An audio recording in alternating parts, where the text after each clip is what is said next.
అయ్యో పావలా పావలా, నీకెంత కష్టం వచ్చిందయ్యా పావలా పావలా, నీకేంటో అనారోగ్యం అంటయ్యా పావలో పావలా, నిన్ను నమ్ముకుని ఇన్ని ఆడ ప్రాణాలున్నాయో పావలో పావలా, నువ్వు వెళ్ళిపోతావంటగా పావలా. యాక్చువల్లీ విషయం ఏంటో చెప్పి అప్పుడు ఏడు అని చెప్పేసి మీరందరూ అంటున్నారన్న సంగతి నాకు అర్థమైంది. నేను ఏడిస్తే మీరు తట్టుకోలేరని నాకు తెలుసు. అయినా పావలా గాడి పరిస్థితి వినండి మీరే.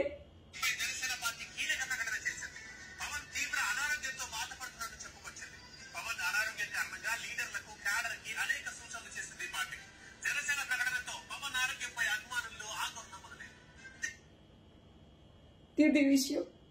ఇందుకే ఒరే పావలా పొట్ట నిండా కుళ్ళుంటే మరి ఏమవుతుందిరా? మొత్తం మీద పావలా గడికి తీవ్ర అనారోగ్యం, రోజుకొకసారి జ్వరం వస్తుందంట. అక్క ఎయిడ్స్ కూడా రోజుకొకసారి జ్వరం వస్తుంది అక్క అని చెప్పేసి మీరు అంటున్నారు కదా.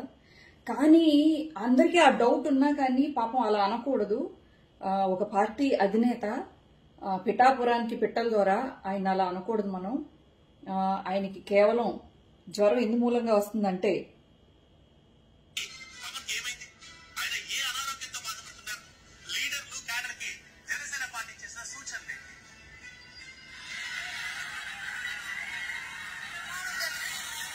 అయ్యో నా పావలాగాడిని పక్కకి మింగేశారయ్యా, తోసేశారయ్యా, ఇలా ఇలా ఇలా ఇలా పడిపోబోయాడు. అయ్యో అయ్యా నా దేవుడా, నా దేవుడిని పట్టుకుని తోసేస్తారా మీ ముఖాలు మండో మండా.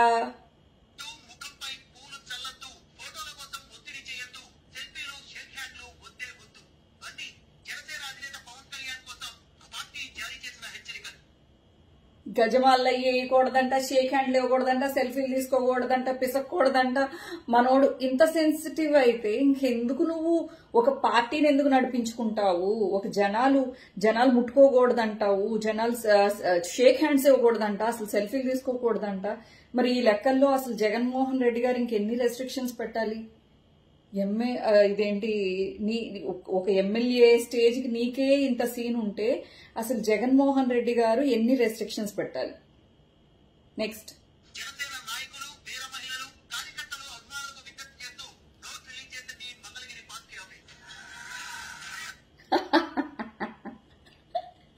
అంటే రేపో మాపో అంటే నువ్వు ఎలాగో హైదరాబాద్ పోవాలి, కానీ లోకం విడిచిపోకూడదు పావలా పావలా.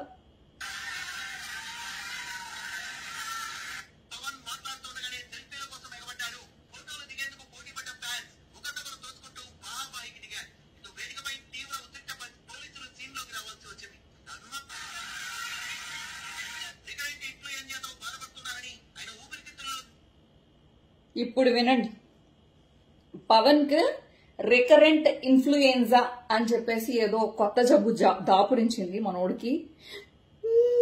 దాని అర్థం ఏంటంటే ఊపిరితిత్తుల్లో నిమ్ము చేరడం వలన ఈయనకి గడికి అడికడికి ఏం చెప్పాలరా అస్తమాను జ్వరం వస్తుందంట. ప్రతిరోజు జ్వరం వస్తే ఇంకెందుకురా నువ్వు మాకు ఎమ్మెల్యేగా ఎందుకు పనికొస్తావు? నీకెందుకు ఓటేయాలి? రోజు జ్వరం వచ్చేవాడికి ఇంక నువ్వేం పట్టించుకుంటావు? అసలు నువ్వు పిఠాపురం అంతకు ముందు వచ్చిన పెద్దగా దాఖలాలు లేవు, సడన్ గా ఊడిపడ్డావు ఆకాశంలో కాకిరెట్లాగా. నువ్వు ఇప్పుడు పిఠాపురం వాళ్ళు ఎలా నమ్ముతారు నీకు ఇంత జ్వరం వచ్చినోడివి? అయ్యో పిఠాపురం వాళ్ళు అయ్యో పాపం.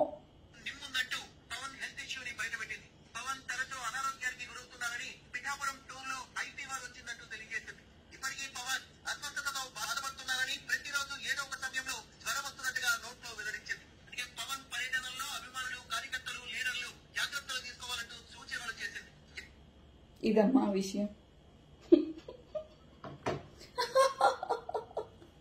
పావలా నీ కడుపు నిండా కుళ్ళుబోతనం అనే ఒక జబ్బు ఉంది.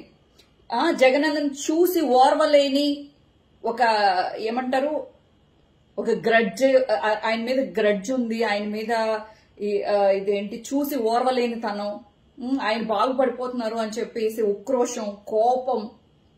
నేను ఇంత కాపుకు సంబంధించిన ఇంత ఇంత పాపులేషన్ ఉంది కాపుల్లో, కానీ మేము మా అన్న ఇదేంటి పాలకొల్లులో గెలవలేదు, మళ్ళీనేమో స్నేక్ బాబు గాడేమో నరసాపురంలో గెలవలేదు, నువ్వు భీమవరంలో గెలవలేదు అంటే జనాలు మిమ్మల్ని నమ్మట్లేదు, మీ ఫ్యామిలీని నమ్మట్లేదు అని చెప్పేసి అర్థం చేసుకో.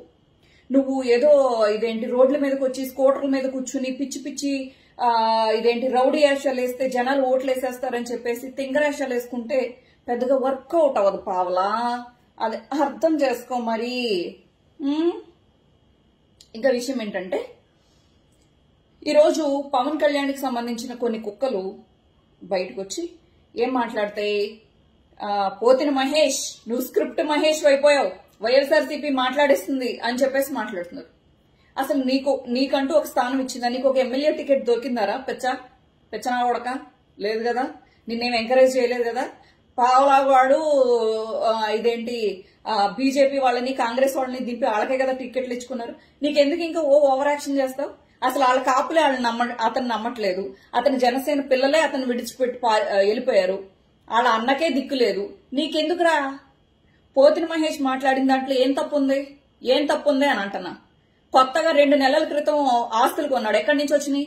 జనసేన నుంచి వసూలు చేసిన డబ్బులు కాదా? వాళ్ళ పిల్లలకి ఆస్తులు రాసుకున్నాడు, ఇవన్నీ మన ఆంధ్ర పిల్లల ఆస్తులు కాదా? వాళ్ళ డబ్బులు కాదా? పార్టీకి వచ్చిన ఫండ్లే ఖర్చు పెట్టాడు, ఆడి సొంత డబ్బులు ఎక్కడ ఖర్చు పెట్టాడు? పిచ్చి పిచ్చి మాటలు మాట్లాడితే కౌంటర్లతో మేము రెడీగా ఉంటామని మర్చిపోకండి.